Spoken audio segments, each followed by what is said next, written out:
15 horas e 4 minutos do horário de Brasília, sejam muito bem-vindos à Câmara Municipal do Guarujá, onde hoje teremos a audiência pública atorial da Guarujá Previdência.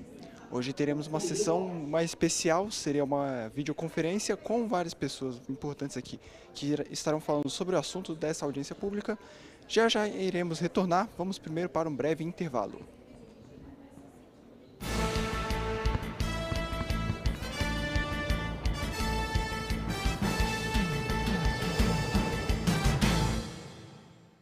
Pela primeira vez, uma mulher comandará o Ministério Público de Contas. Letícia Formoso Delcim Matuque Feres tomou posse como a nova Procuradora-Geral de Contas junto ao TCESP no biênio 2023-2024. A cerimônia foi realizada em caráter de sessão especial do Pleno, no Auditório Nobre, na capital, e contou com a presença de conselheiros, auditores, membros da Corte do MPC, além de servidores da Casa. Emocionada, Letícia Feres agradeceu o apoio e destacou o desafio que terá pela frente. Entendo importante que o Ministério Público de Contas atue de modo alinhado com os valores institucionais de ética, reconhecimento, transparência, inovação e sustentabilidade destacados no plano estratégico do Tribunal de Contas, com olhar direcionado para o que é amplo, prioritário e essencial. O presidente do TCE, conselheiro Sidney Beraldo, ressaltou a importância de ter uma mulher à frente do MPC. Estava mais do que na hora, né, de nós termos uma mulher, né, depois de 11 anos de Ministério Público. Conte sempre com a gente, especialmente os nossos conselheiros. Tenho absoluta certeza que vamos trabalhar juntos para cumprirmos aí a nossa missão junto à sociedade. Primeira conselheira do TCE, Cristiana de Castro Moraes, destacou a participação feminina em cargos de liderança e demonstrou orgulho por Letícia Feres. É muito significativo que esse evento ocorra aqui nesse finalzinho de março, que é um mês dedicado em que se homenageia o esforço constante de todas as mulheres para se afirmar na sociedade, pelo exercício de funções de relevo, a participação feminina e de profissionais competentes como você, doutora Letícia, torna a nossa sociedade melhor. Agora ex-procurador-geral, Tiago Pinheiro Lima agradeceu o empenho da equipe enquanto esteve à frente do MPC e fez elogios à sua sucessora. É inquestionável, Letícia, que todos nós estamos hoje felizes com o fato de você passar a ser a nossa comandante. Decano da Corte de Contas, o conselheiro Antônio Roque Citadini elogiou a gestão de Tiago Pinheiro Lima e desejou sorte a Letícia Feres. Nesses 4 anos que ele ficou na chefia, nós pudemos constatar a enorme dedicação que ele deu para o cargo. Fique certo que o balanço que você vai ter que apresentar, não para nós, para todo mundo, para a sociedade, é um balanço extremamente positivo. E desejo à Letícia o mesmo sucesso que teve o Tiago. Letícia Feres é formada em Direito pela PUC de São Paulo e especialista em Direito da Infraestrutura pela FGV, com passagem pela advocacia no Tribunal de Justiça do Estado. No TCESP, foi titular da 7ª Procuradoria do MPC. A íntegra da posse já está disponível no canal oficial da Corte no YouTube. Outras informações no site e também nas nossas redes sociais.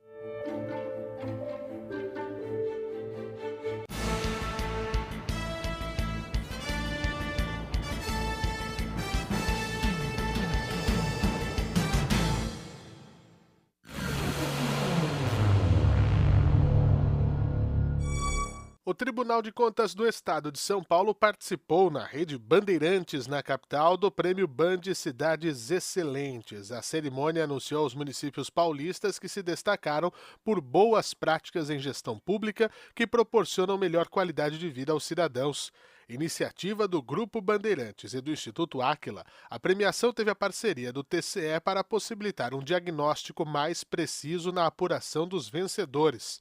Mediante termo de cooperação, o tribunal compartilhou dados públicos para que informações apuradas na atividade de fiscalização fossem incorporadas ao IGMA, o Índice de Gestão Municipal Áquila, que agrega 62 indicadores para medir o nível de excelência das cidades. Tudo público, objetivo, quem pontuou mais vai receber e a população pode ter acesso a isso. Nós, do tribunal, queremos cada vez mais sermos parceiros dos gestores, com cursos, capacitação, ajudando, ensinando, a que o dinheiro que vem do tributo seja bem gasto. E a grande maioria quer acertar. Portanto, nessa noite, parabéns a todos presentes, todos são vencedores. Quero cumprimentar mais uma vez o Grupo Bandeirantes por essa iniciativa. Nós agora vamos aprofundar e caminhar para melhorar cada vez mais os dados. Tivemos ao longo do ano muito trabalho, passamos de 39 para 62 indicadores, tivemos um acordo de cooperação técnica com o Tribunal de Contas do Estado de São Paulo, onde as duas equipes fizeram grandes debates, grandes discussões a respeito de toda a origem, de todo o trabalho que foi realizado ao longo desses 14 anos. Então é uma satisfação enorme compartilhar com vocês esse momento. Só por estarmos juntos aqui, vocês já são vitoriosos. E tenho certeza que nós vamos estar fazendo história. Isso vão virar casos, vão virar exemplos, vão virar matérias de escola de administração, que é uma coisa que nós estamos fazendo acordos também para poder distribuir esse material. Então, tenham certeza que isso vai evoluir para o seu cidadão poder ter o seu orçamento no celular dele, poder acompanhar. Enfim, acho que a gente começa uma coisa de cidadania ali na base mesmo. A cerimônia reconheceu os municípios que se destacaram em 2022 em 6 pilares: governança, eficiência fiscal e transparência, educação, saúde e bem-estar, infraestrutura e mobilidade urbana, sustentabilidade, desenvolvimento socioeconômico e ordem pública. As cidades foram separadas em 3 categorias de avaliação para cada pilar, de acordo com o tamanho da população local: menor ou igual a 30 mil habitantes, entre 30 mil e 100 mil habitantes e acima de 100 mil habitantes. Por parte do Tribunal de Contas, participaram da entrega dos prêmios o conselheiro-presidente Dimas Ramalho, o coordenador do Corpo de Auditores Sami Wurman, o procurador-geral do Ministério Público de Contas junto ao Tribunal Tiago Pinheiro Lima e a coordenadora do Observatório do Futuro do Tribunal de Contas do Estado, Marcela Pégolo. Apresentado pelos jornalistas Adriana Araújo e Marco Antônio Sabino, o prêmio Band Cidades Excelentes vai ao ar na TV aberta no dia 20 de novembro, às 11h30 da noite, em todo o estado de São Paulo. O evento terá ainda uma etapa nacional marcada para 30 de novembro em Brasília. Na oportunidade, serão premiadas as melhores cidades do país em cada pilar, considerando as categorias populacionais. Mais informações sobre a premiação estão disponíveis no site cidadesexcelentes.com.br. O Tribunal de Contas do Estado de São Paulo realizou um exercício de abandono do prédio sede dos anexos 1 e 2 na capital. A ação, com o apoio da Polícia Militar, do Corpo de Bombeiros, do Serviço de Atendimento Móvel de Urgência, o SAMU, da Defesa Civil, da Companhia de Engenharia de Tráfego, a CT, e da Brigada de Incêndio e Emergência do Tribunal, contou com a participação de todos os membros, servidores, terceirizados e estagiários da Corte de Contas. A atividade tem como principal objetivo capacitar para situações de emergência. A iniciativa faz parte dos procedimentos de segurança para que todos estejam preparados nas ocasiões em que seja necessário o rápido abandono do local. No anexo 2 nós fizemos a simulação de um incêndio, um princípio de incêndio com acionamento do Corpo de Bombeiros, e aqui no prédio sede nós fizemos uma simulação de uma vítima inconsciente por queimadura em indução elétrica. A importância disso é treinar, tanto o efetivo de socorro de resgate, mas também habilitar o nosso público, do Tribunal de Contas nessa situação de emergência, o que fazer. O abandono de edificações ele é bem complexo, porque ele cumpre um plano de emergência, o qual foi difundido na casa, treinado, reciclado toda essa questão de brigadista, retreinamento da nossa brigada e cumprindo o plano também, que é a legislação do bombeiro, que era o treinamento e o exercício de abandono. Então isso aqui fecha o ciclo de todo esse treinamento, e essa importância que é prevenir.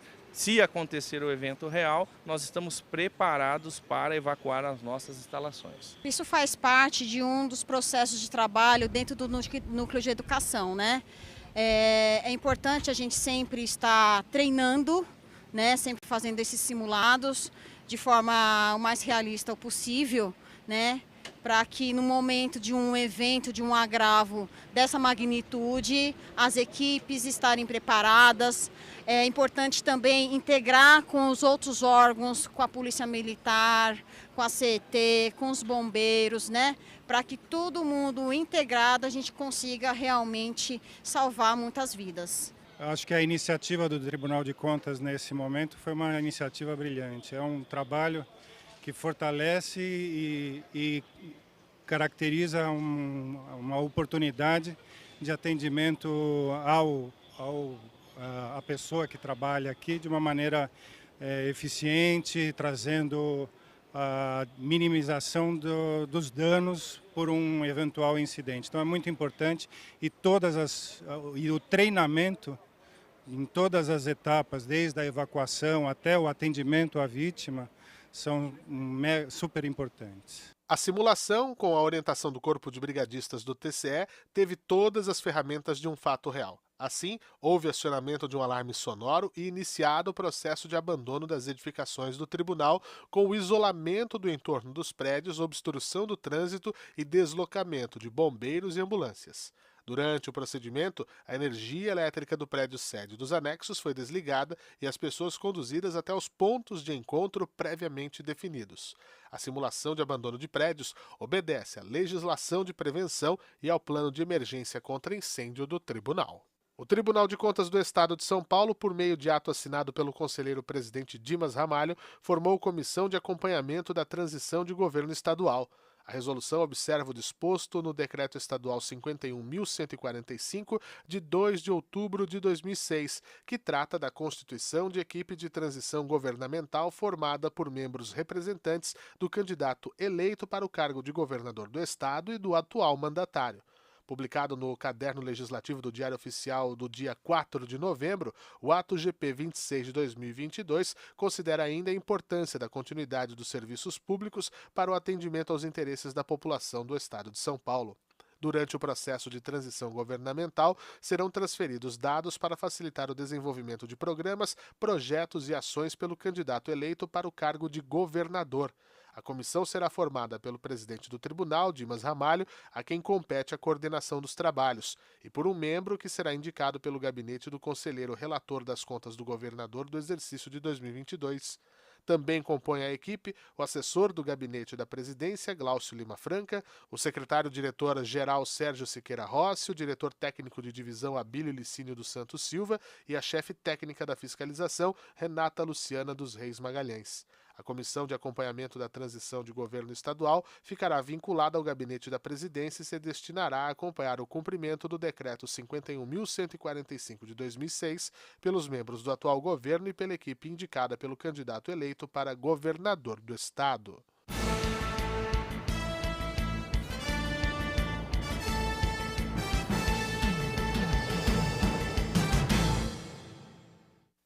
O presidente do TCE, conselheiro Sidney Beraldo, participou de audiência com o novo presidente da Alesp, deputado estadual André do Prado.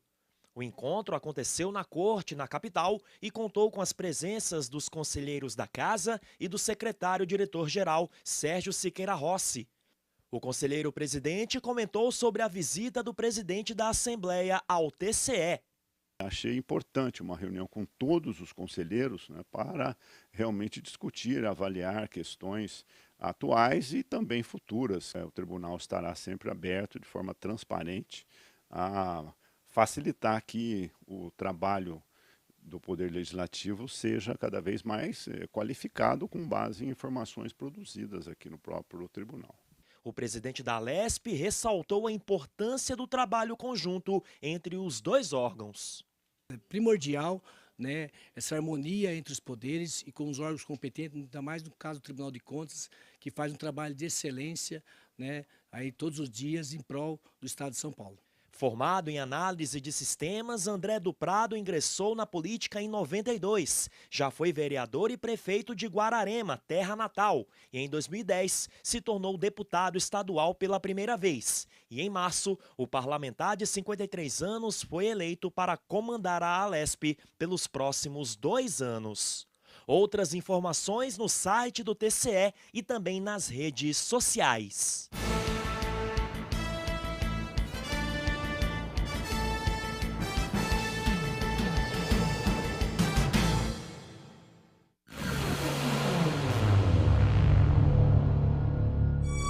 A missão parece quase impossível. Resumir 100 anos de história em pouco mais de 50 minutos. Assusta você falar 100 anos de uma instituição que você trabalha. É muito tempo, é um centenário, então já passou por muita coisa. Mas é exatamente isso o que pretende o tribunal. Desde o começo do ano, uma equipe da TV Cultura circula pelo TCESP, acompanhando eventos e entrevistando conselheiros e funcionários para explicar à sociedade o que faz o controle externo. O tribunal nasce, ou renasce, plenamente com a Constituição de 88, né?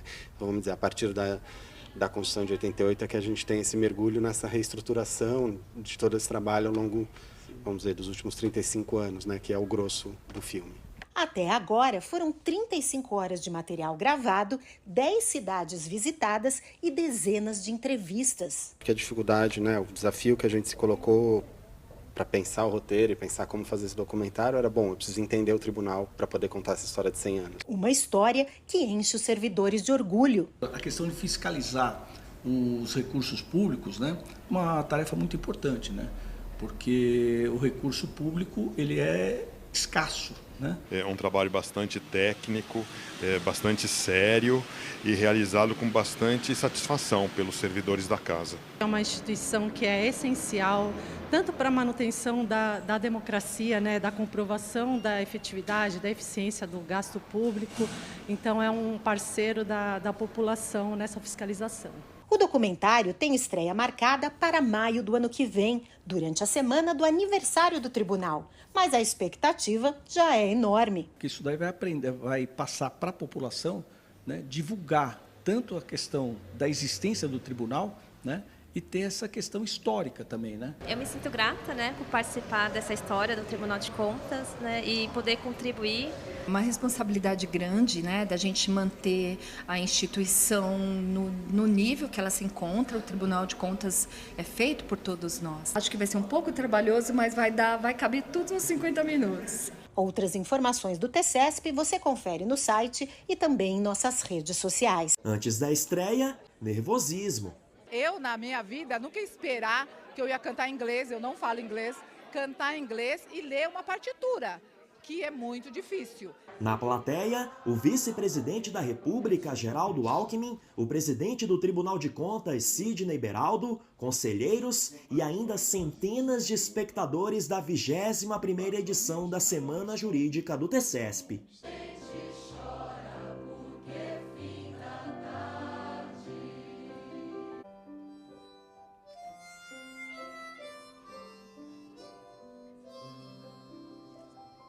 Criado há pouco mais de 3 meses como parte das atividades comemorativas do centenário do tribunal, o grupo foi responsável não só pela abertura, mas também pelo encerramento do encontro, diante do governador Tarcísio de Freitas.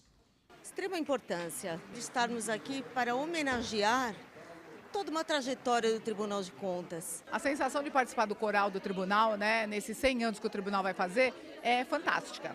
A Polícia Militar, né, através do James e do Samuel, tem dado para a gente uma confiança que a gente não tinha. Foram 3 meses e meio praticamente aí de altos e baixos, grandes desafios. Algumas pessoas, eu não consigo cantar e eu sou muito tímido, mas graças a Deus conseguimos aí superar esses limites. E isso foi uma quebra de paradigmas para muitas pessoas. Terminadas as apresentações, a sensação era de dever cumprido. Não, dever cumprido com certeza. E agradecer demais aí à Polícia Militar do Estado de São Paulo por ter, né, feito essa parceria. Nossa, foi espetacular. Foi surpreendente, né? Superou nossas expectativas. Em tão pouco tempo eles conseguiram que nós chegássemos a esse ponto que chegamos hoje. O veredito, aprovado sem nenhuma ressalva.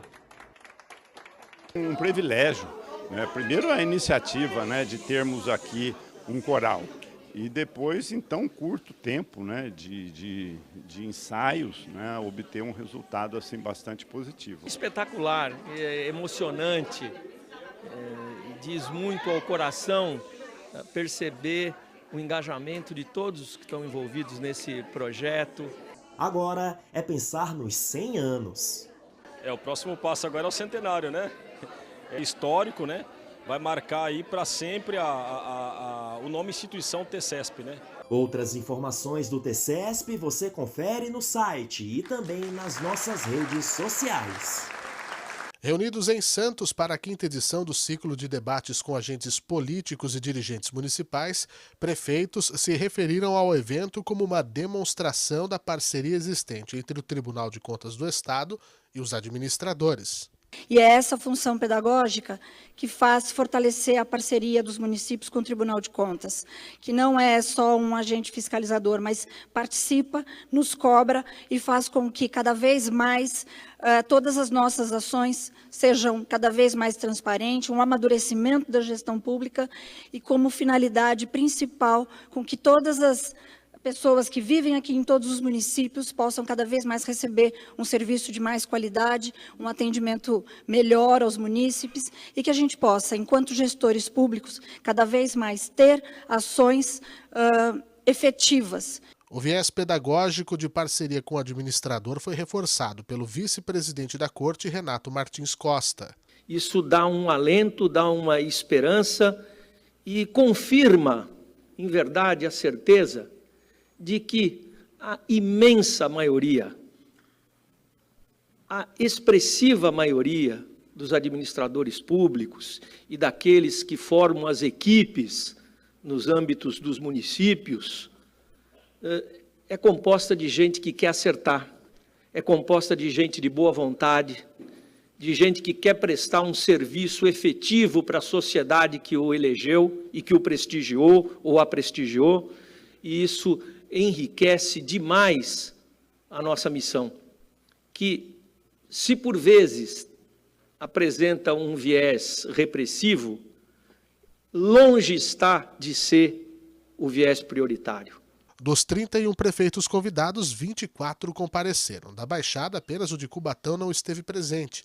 Além deles, cerca de 600 pessoas, entre presidentes de câmaras, vereadores, servidores e técnicos, acompanharam as 3 horas de palestras. Foram debatidos temas como o terceiro setor, planejamento, a nova lei de licitações e o Índice de Efetividade da Gestão Municipal, o IEGM, indicador criado pelo TCESP para medir a eficiência das prefeituras. E para nós, esse 27º ciclo de debates traz para aqui, para o município de Santos, e eu já vim em outros encontros, como no Executivo e pertencendo também ao Legislativo, discussões e temas, e hoje temos a discussão da nova lei das licitações e contratos, e também um assunto muito importante para todos nós do município, que é o terceiro setor. Que é isso muito importante, porque muitas dúvidas existem, não só no Executivo, como no Legislativo, da questão da ocupação do terceiro setor e a importância dele para o município. O tribunal hoje tem como uma das suas principais diretrizes, além desse controle de legalidade, um controle de resultados, um controle de efetividade da gestão.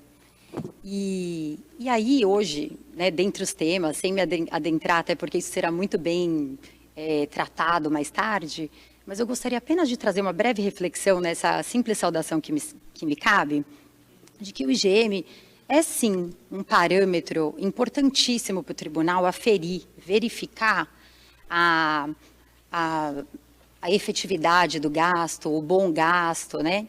O resultado da gestão e das políticas públicas. Mas o IGM é também uma ferramenta importantíssima de planejamento para vocês, gestores. Né? É uma oportunidade de tornar seus municípios mais sustentáveis. Observar o índice de efetividade é atuar em direção aos objetivos de desenvolvimento sustentável. O próximo encontro acontece no dia 5 de junho, em Campinas. A quarta etapa do ciclo de debates com agentes políticos e dirigentes municipais foi realizada em Sorocaba. Quase 600 pessoas participaram do encontro, que reuniu 52 prefeitos, 22 presidentes de Câmara, vice-prefeitos, vereadores e servidores de cidades da região. O presidente do Tribunal de Contas do Estado de São Paulo, Sidney Beraldo, falou aos presentes sobre a importância da eficiência na gestão municipal. O tribunal vem há alguns anos fazendo uma transição, né, do seu modelo de gestão, do seu modelo de auditorias, né, e com toda a franqueza e a experiência, eu queria afirmar aqui, com base em evidências, né, que a gente tem acumulado, e por isso da importância dessa reunião, da importância dessa fala, em que o tribunal está avançando num outro modelo, mas, por um outro lado, as prefeituras, os gestores, mesmo aqui os assessores, ainda estão na página antiga. Então, isso, confesso que me preocupa, porque pode, sim, num prazo curto, trazer cada vez mais problemas para os gestores. Essa avaliação é feita a partir da análise do Índice de Efetividade da Gestão Municipal, o IEGM, indicador criado pela Corte para medir a eficácia dos executivos locais. O índice tem 5 faixas de resultado que variam de altamente efetiva, nota A baixo nível de adequação, nota C. Em 2022, o indicador revelou que 447 das 644 prefeituras fiscalizadas pelo TCESP receberam nota C. A Procuradora-Geral do Ministério Público de Contas, Letícia Feres, também esteve no evento. O Tribunal de Contas vem aqui desempenhar um dos seus papéis mais importantes, que é o papel pedagógico. O processo no Tribunal de Contas, ele começa com a fiscalização, é um processo longo, envolve diversos atores até a fase de julgamento. O tribunal cobra a correção de atitude, acompanha, mas ele também colabora por meio de vários atos, entre eles encontros como esse. O prefeito de Sorocaba, Rodrigo Maganhato, destacou a importância da reunião. Poder ver esse teatro lotado, numa reunião, num ciclo de debates extremamente importante. Por dar prosseguimento nessa reunião bastante importante que vai trazer para nós, prefeitos, vereadores, para o nosso corpo técnico, uma orientação bastante importante. Em especial, acho que é a discussão do momento, que gera ainda muitas dúvidas, na questão da nova lei de licitações, onde todos estamos entendendo como será. Além do IEGM, foram discutidos temas como a nova lei de licitações, terceiro setor e planejamento. O Tribunal de Contas do Estado de São Paulo seguiu com mais uma rodada de eventos para sanar as dúvidas dos gestores e servidores públicos sobre a nova lei de licitações e contratos, a Lei 14.133 de 2021. Em busca dessa orientação, com foco nos municípios, mais de 300 pessoas lotaram o auditório da Unidade Regional de Araraquara. Prefeitos, servidores, gestores de prefeituras, autarquias e órgãos públicos de dezenas de cidades acompanharam as palestras proferidas pelos assessores técnicos Bruno Mitsu Nagata e Rafael Ramsey Isa. Na transmissão online, quase 4.000 visualizações foram registradas, com participações de órgãos públicos de todo o Brasil. O conselheiro Dimas Ramalho ressaltou o papel pedagógico exercido pela Corte de Contas Paulista. Nesse momento que nós vivemos, todo mundo olha para nós. Algumas pessoas olham por bem, outras por mal, mas olham. Nós temos que fazer o quê? Fazer o certo. O que é fazer o certo? Bom, todo mundo sabe fazer certo. É cumprir a lei, é dar publicidade. Está certo ou não? O tribunal hoje, e eu falo aqui em nome do presidente Sidney Beraldo, o tribunal tem sido proativo, ele tem procurado os municípios, tem dado abertura para conversar, tem procurado explicar, porque muito melhor você corrigir antes do que ter problema depois. Uma verba mal colocada, uma licitação mal feita, muitas vezes não é problema do prefeito e nem da pessoa, do estamento da prefeitura. É que acontecem alguns problemas e depois você responde para o resto da vida. Orientações sobre quais as principais mudanças com a nova legislação, regime de adiantamento, postura dos gestores nas contratações e a vigência atual foram passadas aos presentes. A necessidade de discutir o assunto se dá, inclusive, pela postergação da mudança total da forma de contratação na esfera pública, com a extinção da antiga Lei de Licitações, a Lei 8666 de 1993. Isso se deu através de medida provisória editada pelo presidente da República, com validade até o final do ano. A nova lei, que unifica toda a legislação sobre o tema, deveria ter entrado em vigor no dia 1º de abril. É possível assistir à íntegra do evento no canal da Escola Paulista de Contas Públicas no YouTube. Presidente em exercício do Tribunal de Contas do Estado de São Paulo, o conselheiro Renato Martins Costa, afirmou que a Corte vai se aprofundar na análise dos critérios de seleção das organizações sociais que prestam serviços ao setor público. Então nós temos que ter um cuidado imenso, enorme, na definição e implemento do papel do Estado nesse tipo de definição. As secretarias de saúde das prefeituras, a Secretaria da Educação, de Assistência Social, nós nos transformaremos em verdadeiras agências de controle e regulação. Nós vamos ter que definir critérios de contratação. Os critérios hoje, minhas amigas e meus amigos, eles não são bons, eles são frouxos ainda. Eles podem permitir que uma organização social que foi criada há 10 dias atrás vença um chamamento público e assuma um setor da maior importância, porque não há uma peneira mais fina na escolha dessas organizações. Isso permite que pessoas inescrupulosas e, eventualmente, até setores criminosos se apossem de entidades dessa natureza para uma modalidade muito mais sofisticada de crime. Dados do TCESP revelam que só em 2022, Estado e municípios fiscalizados pela Corte repassaram 35 bilhões de reais a entidades do terceiro setor. O conselheiro declarou que tais parcerias são essenciais para a sociedade, mas ressaltou que esses instrumentos devem ser monitorados. A afirmação foi feita durante a 6ª etapa do ciclo de debates com agentes políticos e dirigentes municipais em Campinas. Mais da metade dos 62 prefeitos convidados compareceu ao encontro, que reuniu cerca de 400 pessoas. Resultados da política de investimentos, resultados da avaliação atuarial anual com o ano base 2025, Fundo Especial de Créditos Inadimplidos, inscritos ou não em dívida ativa de Guarujá, FECIG.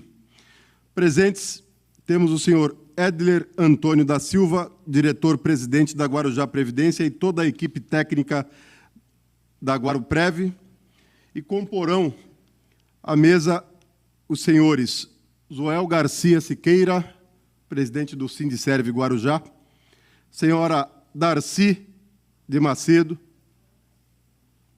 senhor Fernando Monteiro e senhor Walter Batista, secretário de Gestão Administrativa e Inovação. Por gentileza, peço que se dirijam aqui à mesa. Destaco a presença dos cidadãos e representantes da sociedade civil organizada e ressalto que a realização de audiências públicas é um dever dos órgãos públicos e um direito do cidadão. É uma forma importante da sociedade civil fazer parte das decisões do município, influenciando-o e controlando-o. Por meio delas, o município disponibiliza informações, esclarece dúvidas, abre debates e presta contas à sociedade sobre suas ações e projetos públicos de relevante impacto ou interesse social. Sendo assim, declaro aberta a audiência pública e passo a palavra ao senhor Edler Antônio da Silva, diretor-presidente da Guarujá Previdência.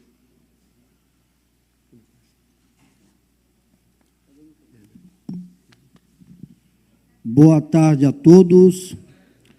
Na pessoa do vereador Anderson Bernardes, cumprimento a todos os presentes, a todos que estão acompanhando online, especialmente todos aqueles que estão na galeria.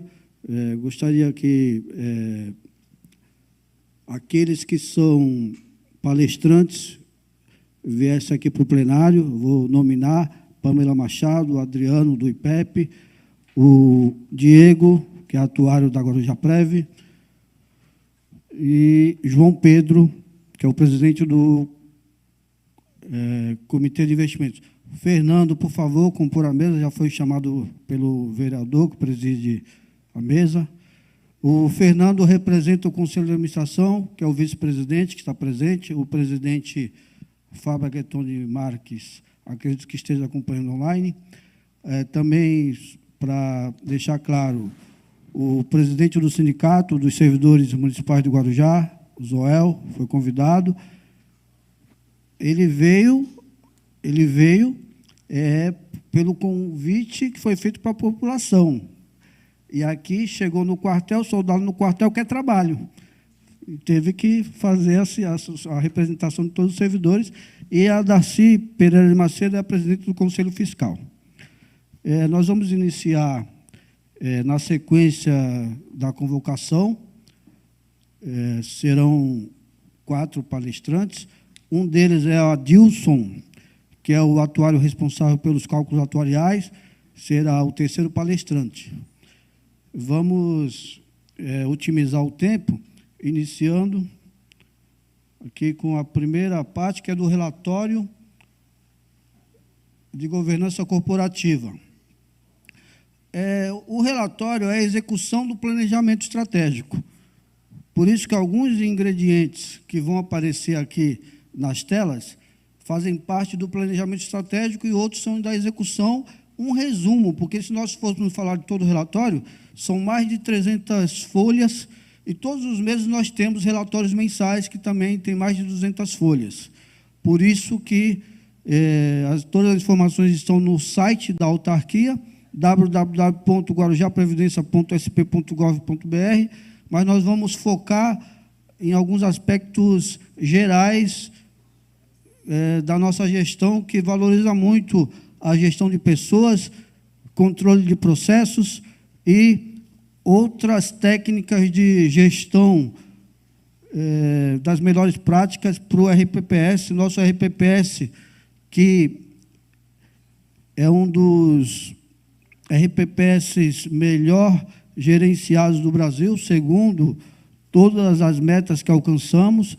E aproveito para informar a todos que teremos, neste ano, em julho, dias 29, 30 e 31, um Congresso Nacional de Investimentos da ANEPREM, que é a Associação Nacional de Entidades Previdenciárias, e para nós será uma honra fazer esse evento aqui no Guarujá.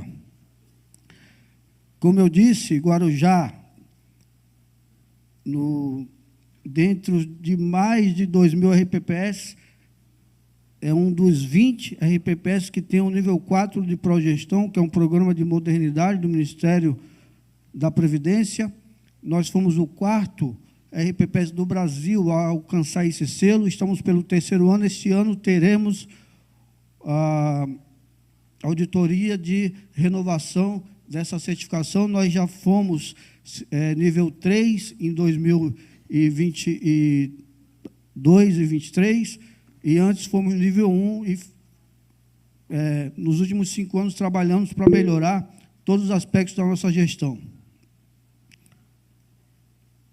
Importante a gente falar dos pilares do Progestão: controle interno ou controles internos, a governança corporativa e a educação previdenciária, porque para nós alcançarmos essa certificação... Eu não estou ouvindo o áudio.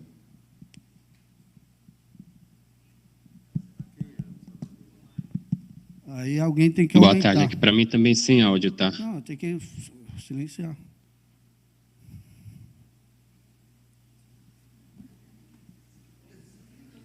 Foi aquilo que eu falei.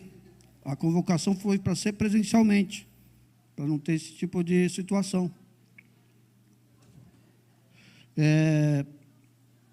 Então, nós temos, como eu dizia, para alcançar o nível 4 do Progestão, tivemos que cumprir 24 metas, 24 ações do manual do Progestão, 6 de controles internos, 16 ações de governança corporativa e 2 de educação previdenciária, que não vamos detalhar aqui, mas para evidenciar que não é qualquer RPPS que consegue alcançar o nível 4 do Progestão.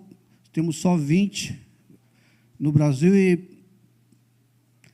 dos 2.000 RPPS só tem mais uns 100 que tem algum nível de certificação de Progestão. Algumas diretrizes pragmáticas, ou seja, as diretrizes que, na prática, nós implantamos na gestão previdenciária. Primeiro, investir e valorizar o capital humano, por isso nós temos muitos cursos de capacitação, participamos de muitos congressos, para que todos os nossos conselheiros, todos os nossos membros do Comitê de Investimentos, todos os nossos servidores tenham o conhecimento para atender bem o segurado do Guarujá, porque para cuidar bem do segurado, para cuidar bem de quem cuida da cidade, nós temos que estar preparados, porque é uma questão muito nevrálgica, sensível, às questões previdenciárias, porque é o direito de uma vida toda de um trabalhador e é o direito de uma família ter uma pensão por morte ou o segurado ter o benefício de aposentadoria. Por isso que nós temos que estar muito bem preparados para dar para o servidor o que é do servidor, porque o que é do homem o bicho não come. A gente evita a anorexia corporativa, quer dizer, aquela falta de apetite para fazer as coisas, aquela morosidade ou omissão. A gente busca alcançar as melhores práticas para realmente estar sempre no topo, buscando a excelência. Estudar e melhorar a ambiência, nós vamos ver um pouquinho da ambiência, o que é isso, um ambiente de trabalho, um ambiente organizacional. Nos próximos slides vamos falar sobre isso. E não é só cumprir regras, é adotar e pôr em prática os princípios. E aí a gente vai alcançando aos poucos metas e objetivos organizacionais e sempre alinhando nas deliberações dos conselhos, no nosso planejamento estratégico, que é renovado anualmente, embora a gente faça um planejamento quinquenal, para 5 anos. Então, um dos pilares desse nosso planejamento é o PDCA, ou PEVA, que significa planejar, executar, verificar e agir. Ou seja, a gente faz o planejamento, executa o planejamento, verifica pelos controles internos se a gente alcançou o que foi planejado. Inclusive, esse ano nós inovamos, estamos fazendo a pontuação objetiva de cada item, e a gente age, porque os problemas não se resolvem sozinhos. Se a gente esperar, as coisas não vão se resolver sozinhas, não é autorresolutivo. Quando o servidor chega com várias pendências lá na CTC dele, nós temos que ajudá-lo a buscar a solução, e é isso. O microproblema, o macroproblema, todos os problemas a gente tem que buscar as soluções, e é com o nosso corpo diretivo e operacional que a gente alcança. A nossa ambiência, nós temos que avaliar os fatores positivos, os fatores negativos, essa matriz chama-se SWOT, os fatores internos e externos. E aí nós verificamos quais são as nossas forças, fraquezas, oportunidades e ameaças. Então, principalmente com Progestão, a gente buscou as oportunidades de melhorias quando a gente não estava no nível 4. E hoje, na última avaliação, não teve nenhuma indicação de algo novo que nós precisaríamos adotar, porque nós já tínhamos adotado tudo. Ali, brevemente, o que está no nosso planejamento estratégico, os aspectos positivos e negativos, as nossas fraquezas e forças, que a gente faz realmente essa análise junto com os conselhos, e com o Comitê de Investimentos para a gente mitigar os riscos e buscar as melhores oportunidades. Ali, de novo, falando dos aspectos positivos e negativos e os fatores externos. Por exemplo, muda uma legislação federal, a gente tem que correr para cumprir. O Ministério da Previdência impõe algum item de fiscalização, a gente tem que correr para atender. Tanto que o nosso CRP administrativo, ele tem sido renovado todos os anos. Graças a Deus, nunca tivemos CRP judicial. Muitos RPPs no Brasil não têm essa realidade.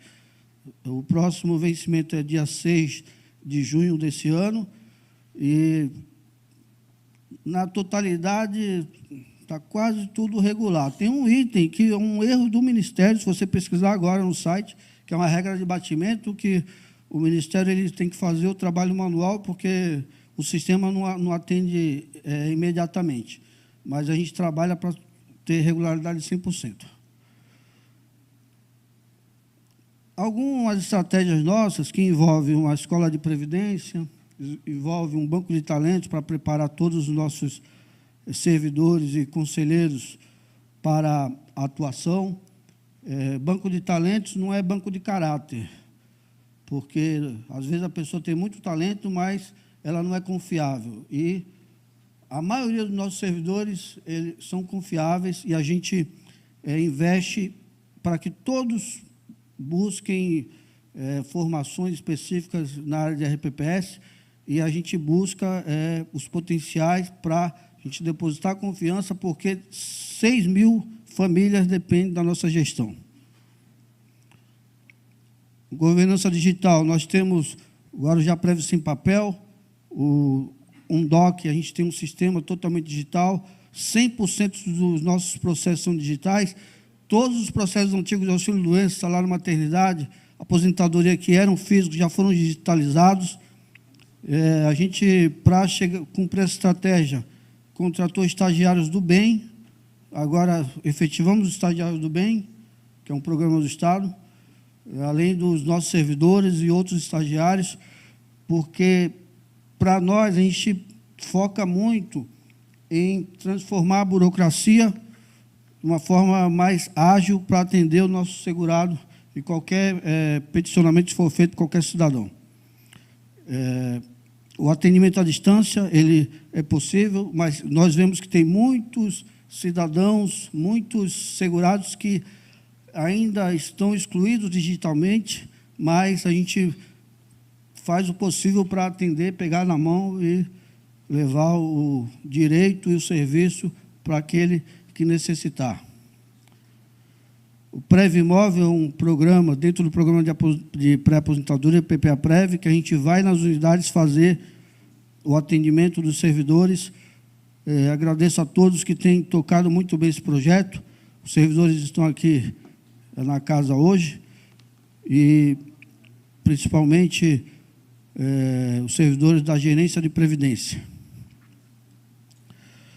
Uma visão geral dos segurados da RPPS, hoje são 7.103 segurados, sendo que ativos nós temos 5.706, aposentados 1.175, pensionistas 222. Esses dados são do último relatório que a gente está construindo desse mês. Uma visão geral dos órgãos da estrutura de governança, nós temos 12 conselheiros no Conselho de Administração, 8 conselheiros no Conselho Fiscal, 7 do Comitê de Investimentos, 4 na diretoria executiva. Aí nós vamos ver que são 10 eleitos, 21 indicados. Dentre esses, nós temos 23 que são da Prefeitura, 3 da Câmara, 5 da Guarujá Prev, e dentre esses nós temos 3 que são aposentados. 30 servidores de carreira, apenas um comissionado, que é o AGM, o advogado-geral do município. Ou seja, é uma gestão dos servidores para os servidores, o segurado do RPPS, protagonista dos rumos da sua previdência para cuidar de todo o patrimônio e de todas as famílias e pessoas. Nós vamos ver o nosso quadro de servidores, são 27 servidores, somando com os 31 da estrutura de governança, a gente vai ter 58. Para ser bem específico, são 8 técnicos, técnicos administradores, técnico previdenciário contabilista 1, técnico previdenciário suporte 1. Os analistas, nós temos analistas previdenciários 3 administradores, 2 contabilistas, 1 de suporte, que é TI, 3 de benefícios, 1 de controle interno, 2 economistas, 1 jornalista, 1 de serviço social e 1 atuário. Procuradores jurídicos temos 2, então é uma estrutura moderna para atender às demandas do RPPS. O quadro de certificações que consta do Banco de Talentos, nós vamos ver que temos 69 certificações atualmente. Ali não atualizou, ali ó, teve um erro aí na hora da soma, porque quando colocou o percentual, ele não somou adequadamente. Mas nossos servidores, na certificação que é exigida, conforme o artigo 8º-B da Lei 9717, que é uma lei federal, é obrigatoriamente para gerenciar a autarquia e o RPPS, nós temos que ter os membros dos conselhos da executiva e do comitê de investimentos certificados. E, além disso, nós oportunizamos para todos os servidores do quadro também alcançarem certificações, e eu parabenizo a todos os servidores, que são servidores concursados da autarquia, porque tem muito servidor da prefeitura que acha que na autarquia não tem servidor concursado. Tem, e tem o mesmo valor dos demais servidores. Inclusive, muitos deles alcançaram certificações avançadas, estão de parabéns ou intermediárias.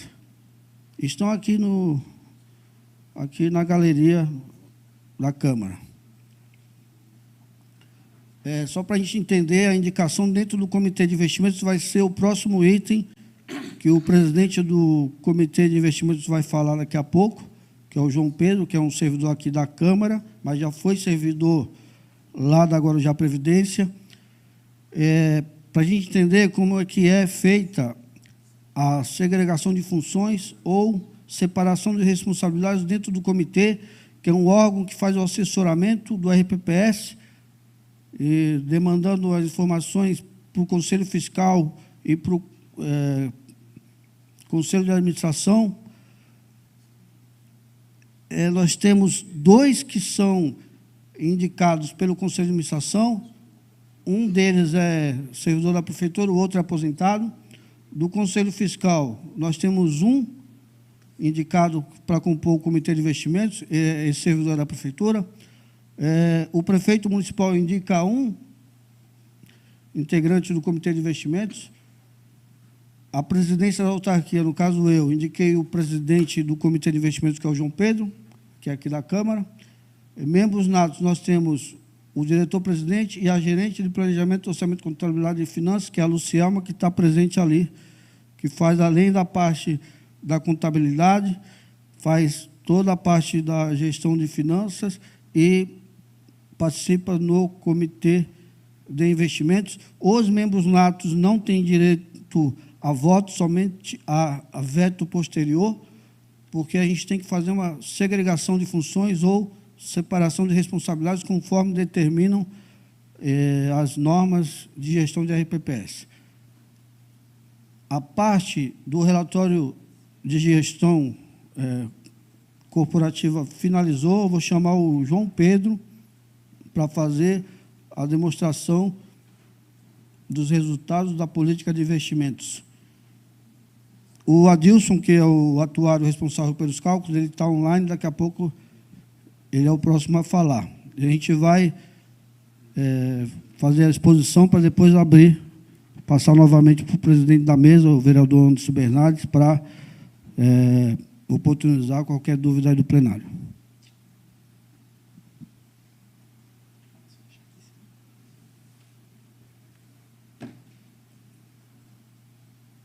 Boa tarde.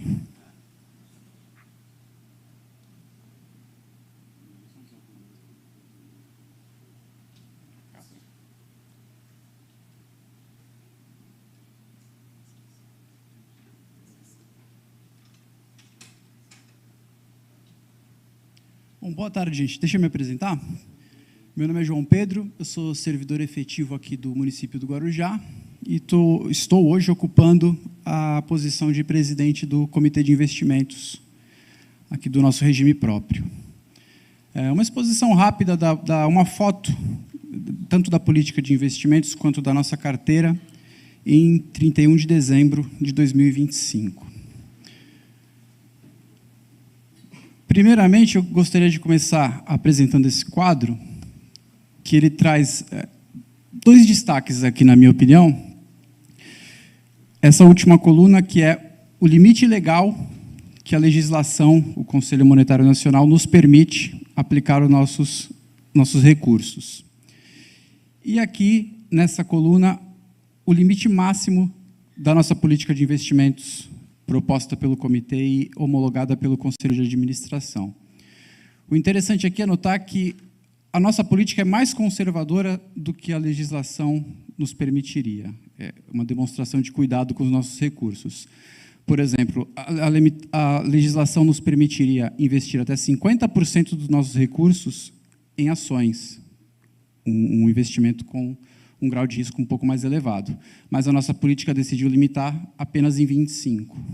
Então, esse é um primeiro destaque que eu gostaria de colocar aí para vocês. E uma outra coisa interessante é notar que a gente pode observar ali, 80% da nossa carteira ela está alocada em renda fixa, considerada aí um dos investimentos mais seguros do mercado. Também demonstra a nossa preocupação com a segurança dessas aplicações, sobretudo. E, ademais, é mostrar que o percentual dos recursos ele está bem alinhado aos objetivos propostos na política.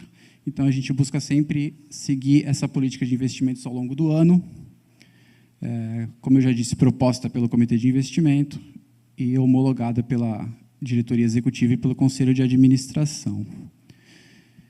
Nesse quadro seria isso. Ali um total de 1 bilhão e 700 milhões aproximadamente investidos em 31 de dezembro de 25.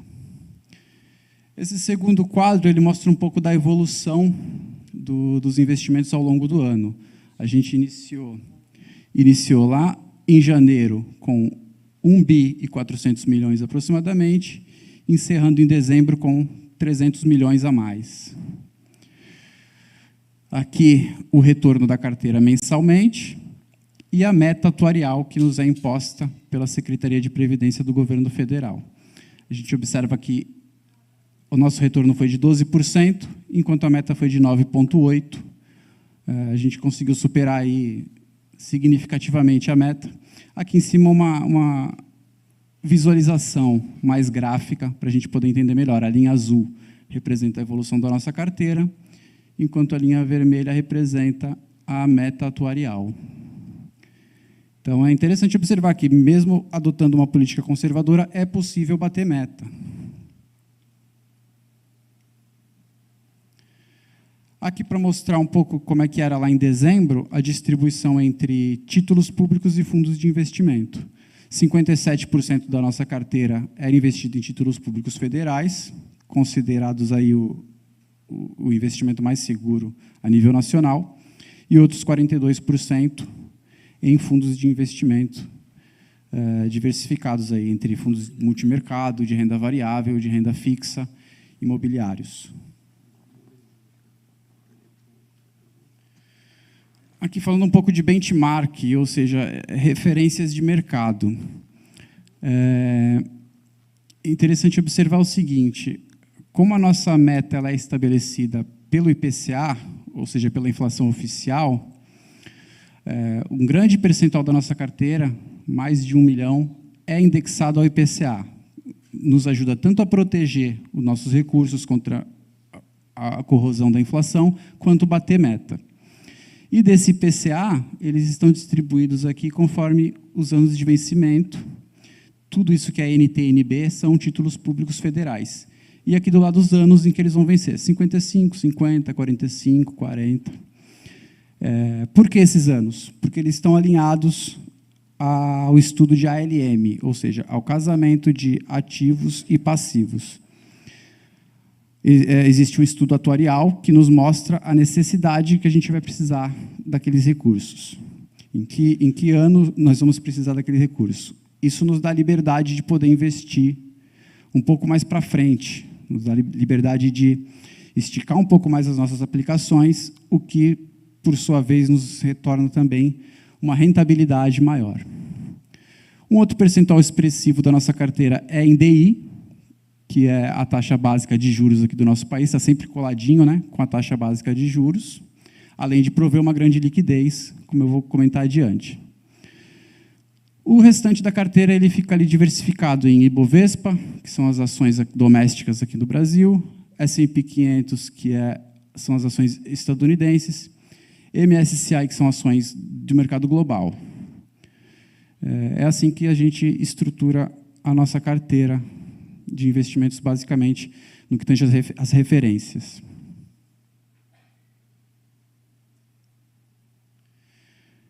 E, para encerrar, falar um pouquinho da liquidez. Liquidez, que eu quero dizer, é a rapidez e a facilidade com que a gente consegue transformar esses recursos em dinheiro para pagar benefícios. Aqui existe uma peculiaridade oriunda aí da segregação de massas. A gente tem o nosso fundo financeiro, que é um fundo em que tem bastante gente aposentada e bastante gente que poderia aposentar. Esse fundo ele traz uma necessidade maior de liquidez. A gente precisa ter dinheiro rápido e fácil para poder pagar benefícios, caso o pessoal decida se aposentar e isso venha a ser necessário. Então, se observa que mais da metade do recurso aplicado desse fundo pode ser resgatado em até 30 dias. É um fundo orientado para ter liquidez, para ter dinheiro rápido e fácil, para a gente poder resgatar o dinheiro dos nossos investimentos de uma maneira mais fácil. Outros 35% podem ser resgatados em até um ano e apenas 14% dos recursos desse fundo eles precisam levar mais de um ano para serem resgatados. E nenhum deles com mais de 4 anos. É um fundo orientado realmente para o curto prazo. Quando a gente fala do fundo previdenciário, aí é uma visão bastante oposta, na verdade. É um fundo que visa a perenidade, né? a perpetuidade, longo prazo. Então, quando a gente observa esse fundo previdenciário, que não tem tantos aposentados, vai levar tempo para que isso ocorra, a gente tem que apenas 28% da carteira é resgatável em até 30 dias. Não há necessidade imediata de recurso. Então, a gente pode se dar ao luxo de investir mais para o longo prazo e conseguir uma rentabilidade melhor com os recursos desse fundo. 65% dele é para mais de um ano. E aí a gente volta até aqui, né, para mostrar que os títulos públicos eles vão até, alguns vencem em 2035, outros em 2040, e assim por diante. Todos eles do fundo previdenciário. E esse foi o retrato da carteira em 31 de dezembro de 2025, reforçando aí o nosso compromisso com a segurança e com a liquidez dos recursos. É isso, gente. Obrigado.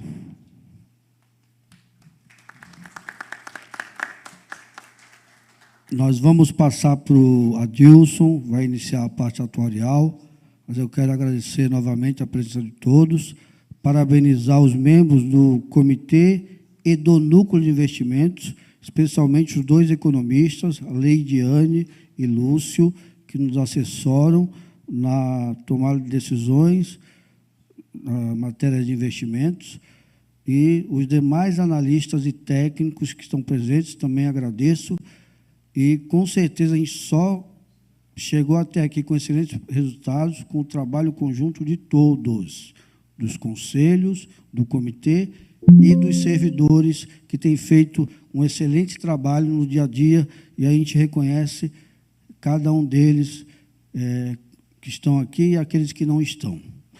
Adilson, você pode iniciar a sua apresentação. Acho que tem um delay Daqui a pouco ele deve iniciar, porque deve ter um delay por causa da transmissão aí que está sendo transmitida ao vivo pelo YouTube.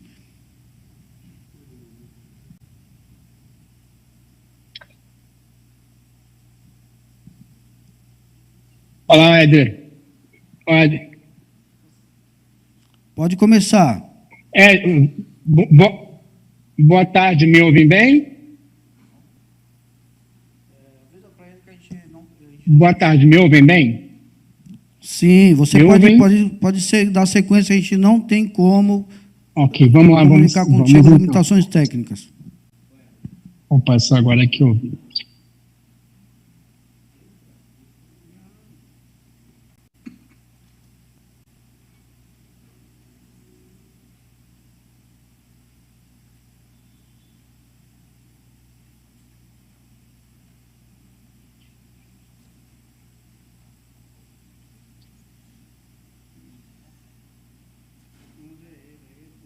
Então, vamos lá, boa tarde. Deixa eu pegar aqui minha apresentação, vou compartilhar aqui, tá? Não sei se está aparecendo já na tela, de qualquer maneira, eu vou compartilhar aqui para aparecer. Só um minutinho, por favor.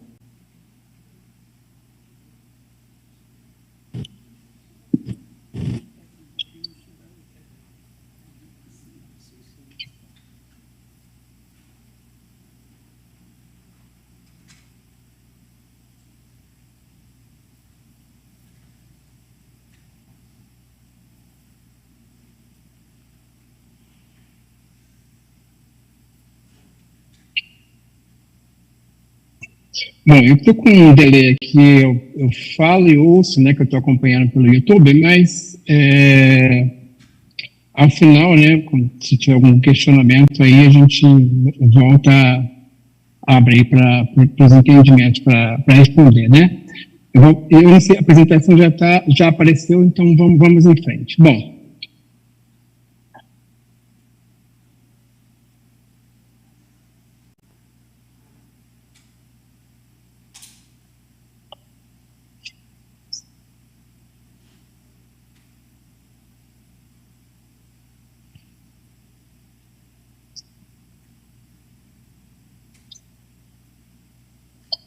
Bom, a avaliação, deixa eu passar aqui um slide, só um minutinho.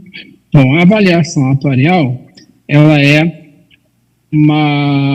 conceitualmente, é uma projeção para o futuro, um futuro bastante longo, de 75 anos,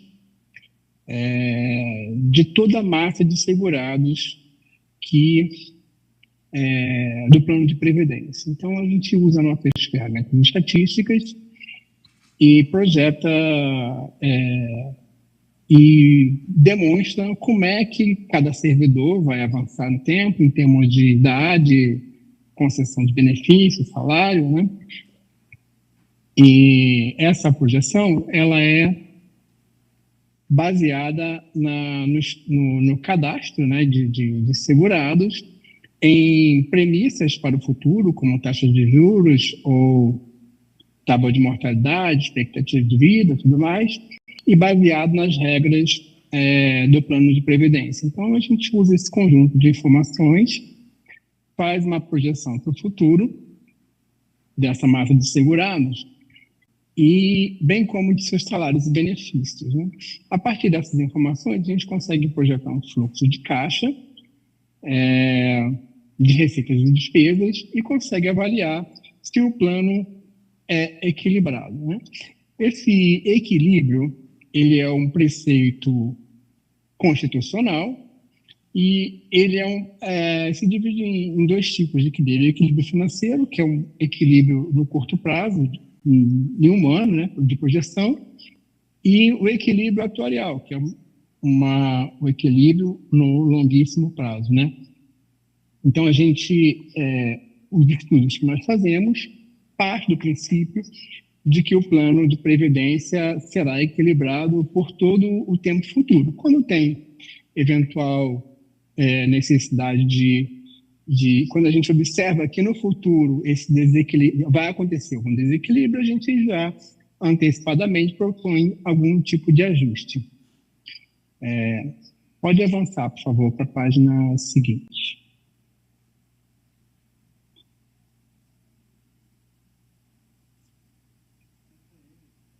Bom, eu já vou começar a falar, porque já estou vendo a imagem aqui, mas eu sei que minha voz vai chegar no futuro.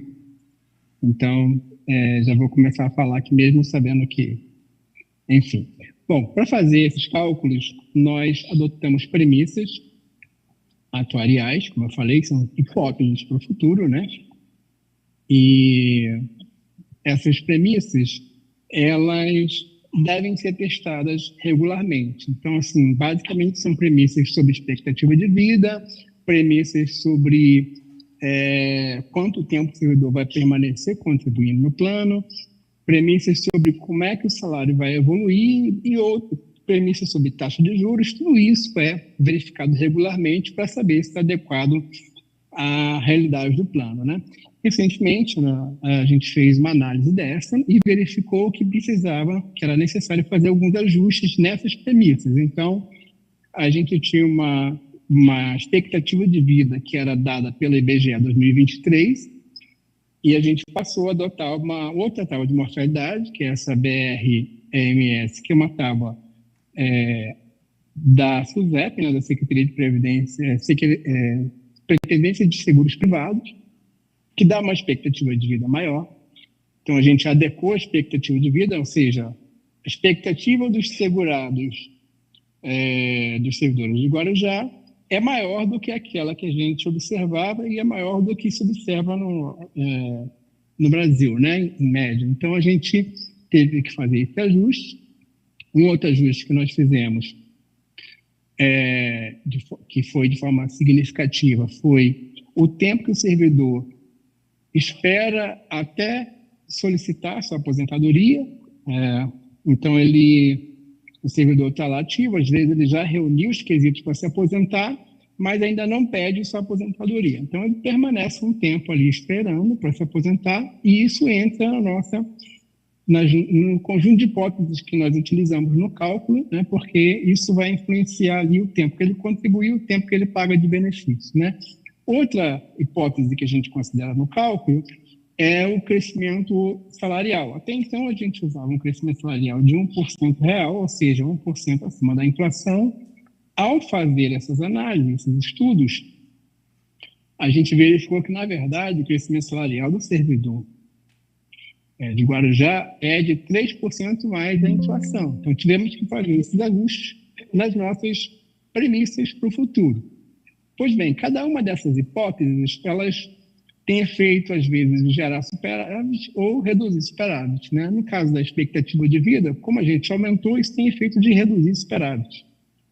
No caso do tempo de espera até a aposentadoria, o efeito de aumentar, retardar a idade de aposentadoria tem efeito de aumentar a superávit. A hipótese de crescimento salarial, por sua vez, quando o crescimento salarial é maior, você tem o efeito de reduzir superávit. Pois bem, tudo isso entrou para o cálculo e gerou os resultados que a gente vai ver mais à frente. Pode passar, então, para o slide seguinte.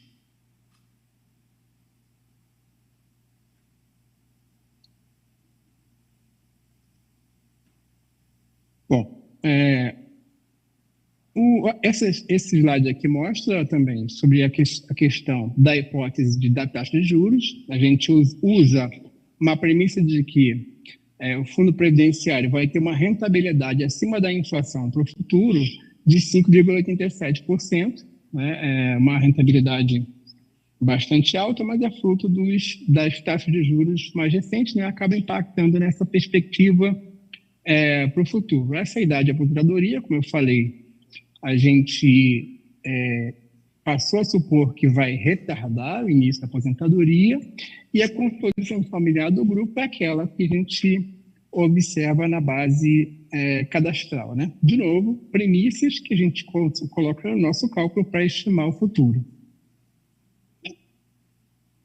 Pois bem, esse quadro que está aqui, ele mostra a evolução dos resultados do Guarujá Prévio ao longo de 2025. Ele iniciou no final de 2024, início de 2025, com um superávit de 60 milhões. Aqui eu estou me referenciando o plano previdenciário, né? O O Guarujá-Prev tem 2 fundos, um capitalizado e um financeiro. Então, quando a gente fala de equilíbrio atuarial, comparação entre patrimônio e obrigações, basicamente a gente está falando do plano capitalizado. E esse plano capitalizado, ele iniciou o ano 2025 com superávit de 60 milhões, né? 60 milhões e 155 mil, né? Ao longo do ano, a gente teve uma queda desse superávit, e aí existem mais variados motivos. Quando você tem reajustes salariais, tendem a reduzir esse superávit, ou quando tem rentabilidade alta, tende a aumentar esse superávit. Pois bem, ao longo desse ano, né, até setembro, a gente teve uma tendência de queda desse superávit. No final do ano, quando a gente já aplicou essas novas hipóteses, nós voltamos a observar um superávit ali da casa de 60 milhões, né, 67,94 milhões. Então, impactado, dentre outras coisas, pela adequação das hipóteses atuariais. Como eu tinha falado, algumas têm o poder de aumentar superávit, outras têm o poder de reduzir superávit, mas no cômputo delas todas, o impacto foi de voltar ao superávit a casa dos 60 milhões, nesse caso 67 milhões, que foi observado no encerramento de 2025. Eu vou passar para o slide seguinte. Esse slide aqui, ele mostra como que o plano de previdência, o capitalizado, se comportou ao longo dos anos. Então, até 2022, tinha déficit, né? São valores negativos. O plano capitalizado tinha resultado negativo, um déficit. E esse déficit vinha se aumentando. Em 2017 era 53 milhões, em 2022 foi 209 milhões, né? Em 2023, quando a gente começou a fazer os cálculos, esse resultado se inverteu, ele passou a ser de 63 milhões e vem nessa casa ali, em 2024, que é para 34, mas vem em torno de 60 milhões nesses últimos anos, né? A gente, quando começou a fazer o cálculo, a gente fez todo um processo de adequação das fórmulas, das características particulares dos servidores públicos de Guarujá. A gente computou tudo o que era regra de cálculo de aposentadoria, e essa adequação é que fez com que os resultados passassem a ser positivos e ficassem ali na ordem de...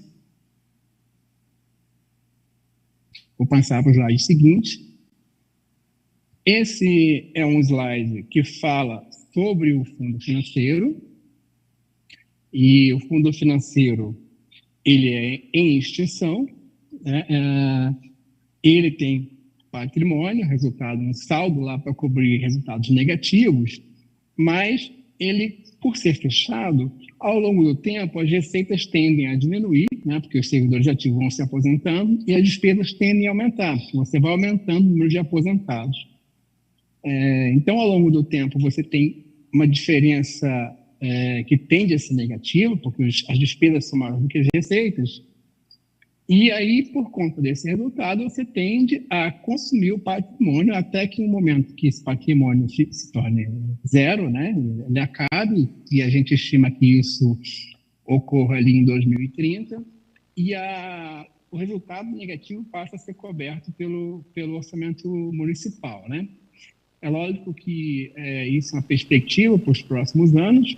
Os estudos que nós temos conduzidos aí com a direção do Éder e o IPEP também, várias análises que o IPEP faz, no sentido de retardar o momento que esse resultado fique negativo, até manter ele positivo aí, enfim, por longo tempo, né? Então, existe uma série de estudos que a gente está conduzindo nesse sentido, mas no momento, dada a situação do encerramento de 2025, o que se espera é que em 2029 o saldo acabe e o saldo, o resultado negativo do encontro de receita e despesas seja coberto pelo orçamento municipal. Eu vou passar para o slide seguinte.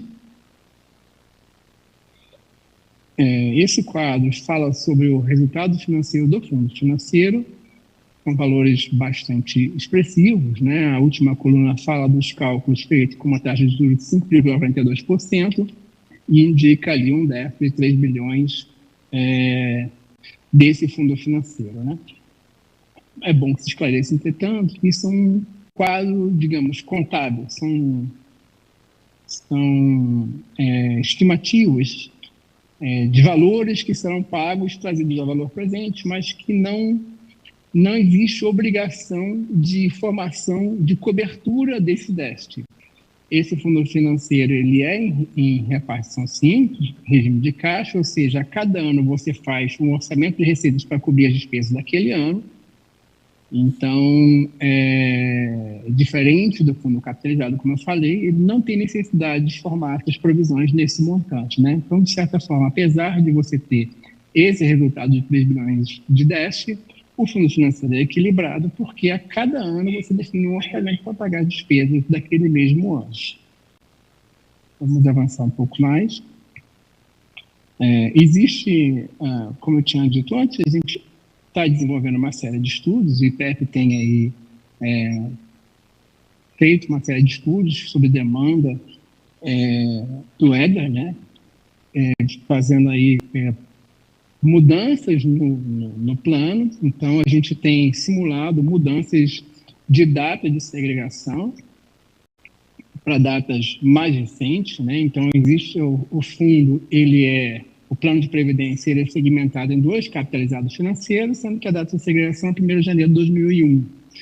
Então, a gente pode mudar essa data e migrar servidores segurados de um fundo para o outro e gerar novos resultados, né? As simulações, como são para datas mais recentes, quando você aplica essa alteração, você gera um superávit no plano capitalizado que permite trazer gente do fundo financeiro para o capitalizado. Então, assim, existe uma série cada uma dessas datas que estão listadas aqui embaixo desse slide, são datas que seriam propostas de alteração dessa segregação dos grupos que geram resultados positivos no capitalizado e potencial de trazer aposentados e outros servidores para o fundo capitalizado, né? Tudo isso está sendo conduzido e será apresentado oportunamente. Falando agora sobre a taxa de administração, o custo administrativo do Guarujá-Prévia é de 1,5%. Ele está abaixo do que seria permitido para o caso do Guarujá-Prévia, né, dadas as regras da portaria 1467, que permite que esse 1,5% se eleve até 2,4%, né, dos salários, ou até 1,7% se comparar a base de cálculo, salários e benefícios. Então, a gente está só salientando que essa taxa ela é uma taxa bastante menor daquilo que poderia ser cobrado dentro do que prevê a portaria 1467, né? Bom, agora eu passo a palavra para a Pamela, que vai conduzir o restante do slide. Esse item da pauta, que era a avaliação atuarial, o atuário Adilson fez essa ministração. Se houver dúvidas, depois o atuário, que é analista previdenciário atuário do RPPS, Diego, está aqui presente e vai tirar dúvidas, haja vista a inviabilidade técnica de uma interação direta com quem está acompanhando online. Vou passar agora para a Pamela Machado, que é do IPEP, para falar do nosso Plano de Sustentabilidade Previdenciária de Guarujá, que atende, dentre outros, esse fundo de inadimplidos e não inadimplidos, que é uma lei nova que ainda está sendo implementada, e, na prática, futuramente nós vamos ter frutos dessa arrecadação para a nossa sustentabilidade previdenciária. Boa tarde a todos e a todas. O IPEP ele é o Instituto de Pesquisa Econômica e Previdência, é uma ICT, uma instituição científica e tecnológica, e o nosso foco institucional é levar os resultados atuariais com novas soluções para o equacionamento do déficit. Então, nós temos 2.077 RPPS constituídos no país e somente um é superavitário, né? Então, Guarujá, apesar do seu plano previdenciário superavitário há 3 anos, o que permite um estudo mais elaborado com relação à revisão da segregação de massa, que é um dos instrumentos de equacionamento do déficit. Então, esse plano financeiro, para que daqui 4 anos, como o Adilson bem demonstrou, em 2030, se nada for feito, o ente, né, público, o Tesouro, terá que arcar com toda a aposentadoria que estiver ali nesse plano financeiro. E a Emenda Constitucional 103, reconhecida nacionalmente como um grande instrumento que trouxe ali toda a discussão da Previdência, ela trouxe uma solução no seu artigo 40, né, parágrafo 22, que foi implantada pela Emenda Constitucional 20 em 98. Então, não é uma solução tão inovadora, mas que tem sido discutido frente a esse grande número de municípios que possuem um déficit a ser tratado. E qual que é essa solução? Ela é dada ali no artigo 249 da Constituição Federal, que é o aporte de bens, créditos e direitos. Esse aporte, ele é feito através da constituição de um fundo de investimento com fins previdenciários. Então, o ente aporta os seus ativos, todo o seu potencial, mediante uma análise, um estudo técnico que demonstre a viabilidade desses aportes e que tudo culmina ali no impacto atuarial, que é através da receita que esse fundo gera para o RPPS. Então, a partir dessas novas fontes de receita, ela supre ali as despesas orçamentárias com a Previdência, trazendo ali um fôlego para o município, para que ele possa investir em infraestrutura, segurança, turismo, e também, através da receita desse fundo, que pode ser imobiliário ou de direitos creditórios,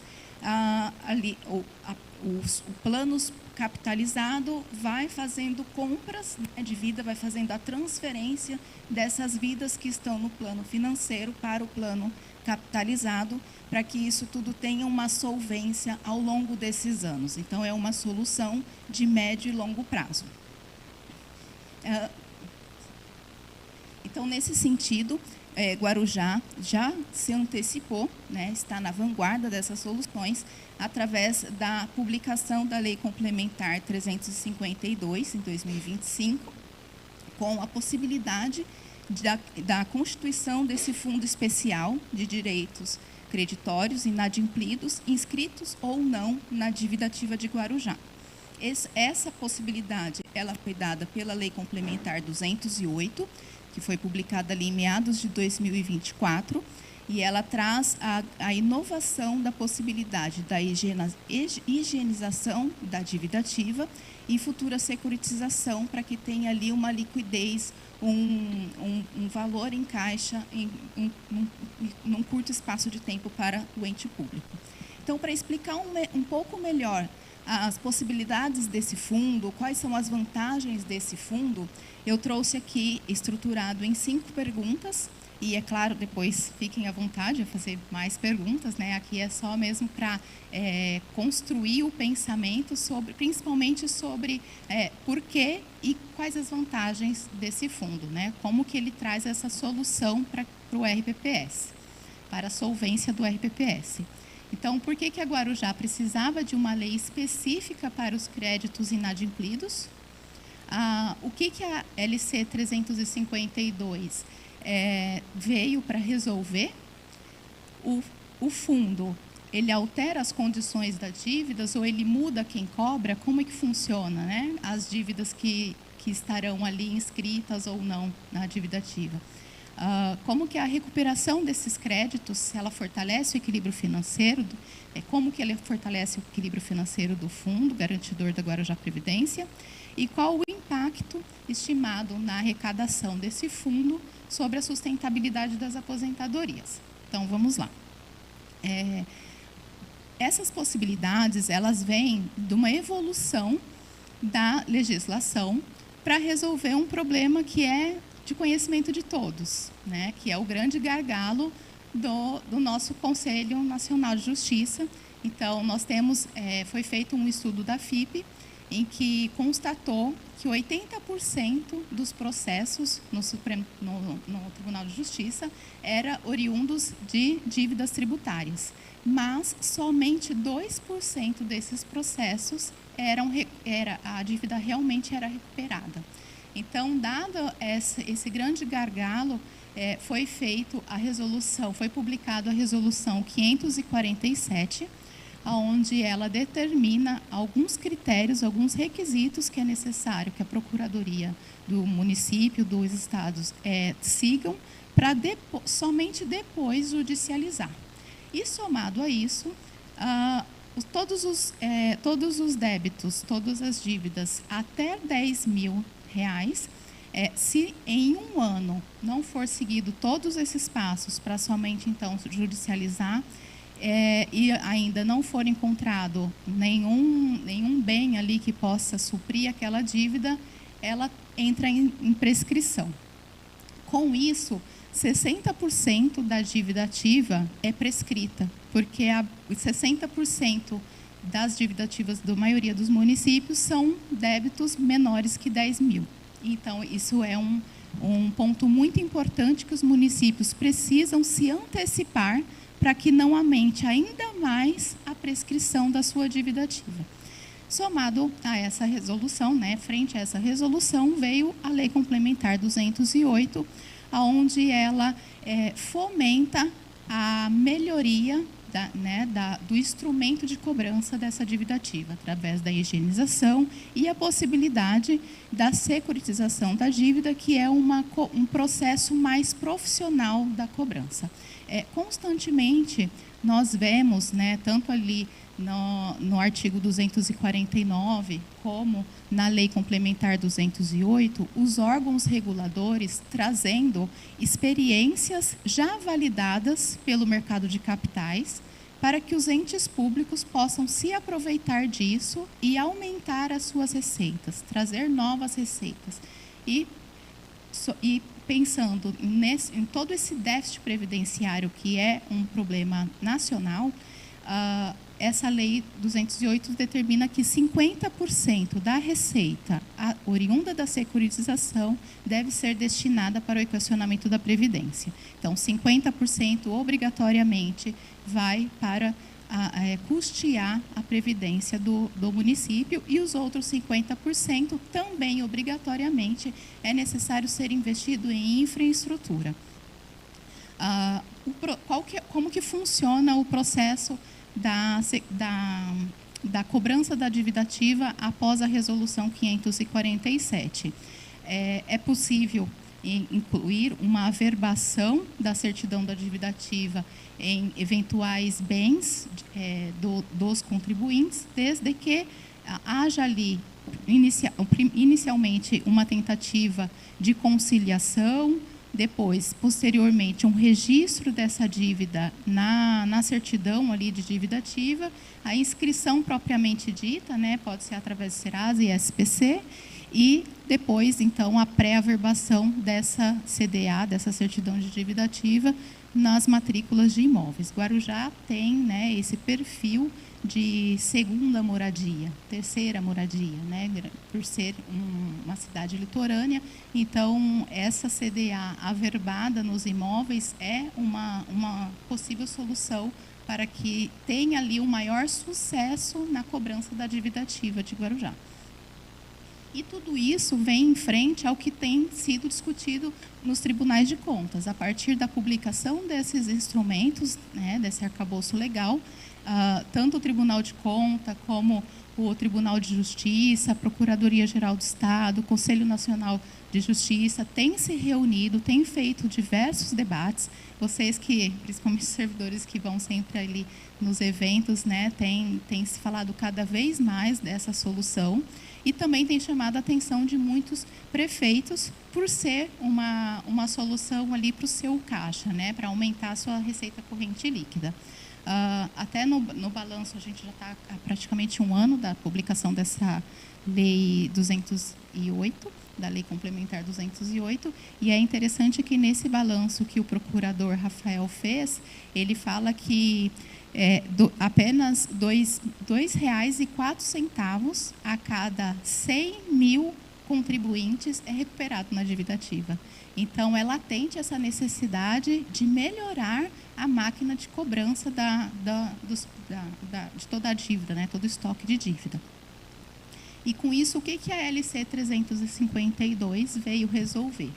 Então, ela traz um ciclo de valor, né? Esse fundo, se constituído, ele trará esse ciclo de valor. Ele traz uma cobrança eficiente, onde a gente aproveita ali tudo que já está validado no mercado de capitais, como para trazer essas boas práticas de cobrança, né? Uma antecipação inteligente de receita no mercado financeiro, sem contrair dívida para a cidade. Um futuro protegido, então, essa injeção dos 50% ali nos recursos novos para a Previdência, garantindo uma estabilidade social, e o respeito ao cidadão, porque nenhuma alteração nos critérios de garantias foram feitas. O contribuinte ele continua lidando exclusivamente com a prefeitura. E o que propõe o fundo, né? Como que seria essa arrecadação?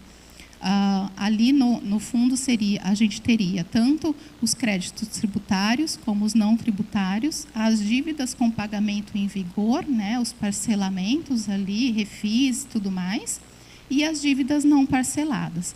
Tudo isso é estudado dentro do fundo e é feito um planejamento de como isso reverter de receita e principalmente o que é mais importante, né, e o que o mercado de capitais já tem isso muito bem validado, são tecnologias robustas que trazem essa higienização para a base de dados e encontra realmente contribuinte para conseguir concluir ali todo o processo eficiente de cobrança.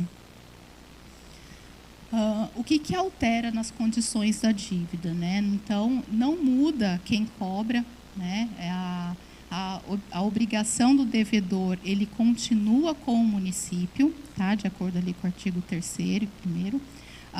Então, o que permanece igual? As regras de cobrança, opções de parcelamento continuam as mesmas, a responsabilidade pela cobrança continua exclusiva da prefeitura, as garantias, privilégios legais e o sigilo fiscal são 100% preservados, e o cidadão continua negociando apenas com o município.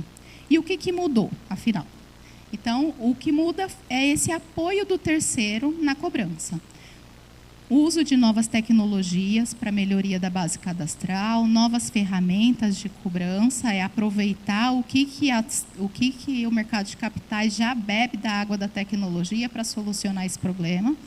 O município pode ceder apenas o fluxo financeiro da recuperação para o fundo, não a titularidade da dívida.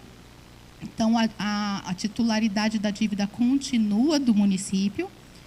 E com a modernização da cobrança, o governo pode antecipar a receita, destinando para a Previdência e para o investimento em infraestrutura.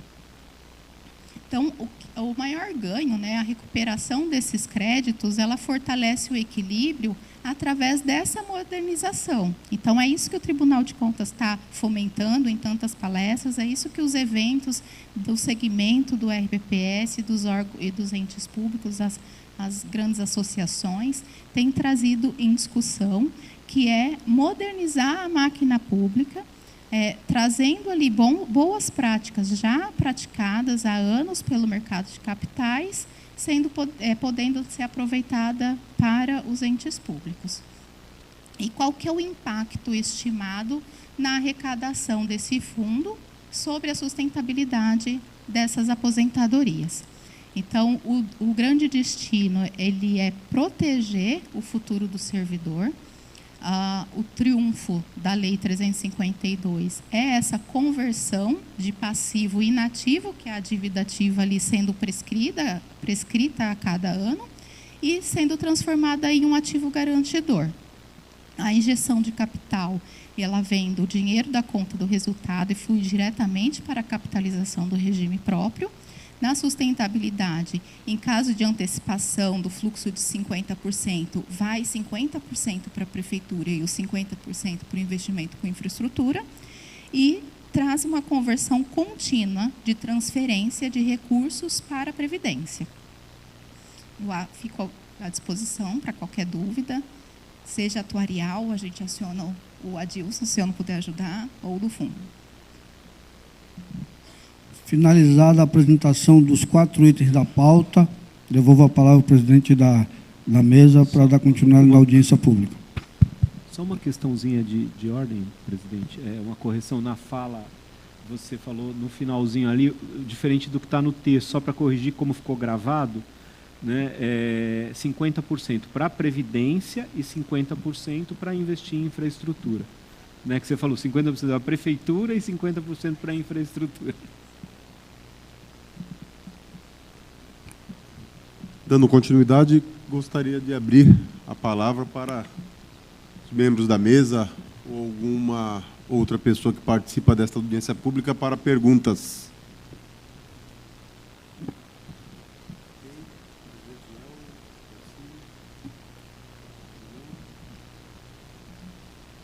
Alguma colocação a mais, presidente da autarquia, Edler? Não, só quero novamente agradecer a todos. E, havendo qualquer dúvida, estamos à disposição presencialmente em nossa sede, na Avenida Ademar de Barros, 230, sob loja, a diretoria executiva e vários setores, contabilidade, folha de pagamentos, etc., no térreo. O atendimento, o serviço social, a gerência de previdência, o gerente Denis está aqui presente, inclusive, nesse momento, ele acompanhou toda a audiência. E na sala de reuniões no primeiro andar, no mesmo edifício. E todos os nossos resultados, todos os nossos relatórios, existe uma vastidão de documentos cumprindo ao princípio da transparência no nosso site www.guarujaprevidencia.sp.gov.br, das questões atuariais, das questões financeiras e as questões dos investimentos. Se mais de 1 milhão e 800, ou melhor, esse mais de 1 bilhão e 800 milhões que nós temos investidos, tem a única finalidade de pagar benefícios futuros de aposentadorias e pensões, não é destinado para nenhuma outra finalidade, inclusive esses recursos que poderão vir para o RPPS desse fundo de crédito, também só para pagar benefício previdenciário e equacionar ou manter equilibrado os nossos fundos previdenciários na questão atuarial. Para finalizar. Muito obrigado, presidente. Não havendo mais nada a tratar, exatamente às 16h47, dou por encerrada a presente audiência pública. Muito obrigado a todas e todos.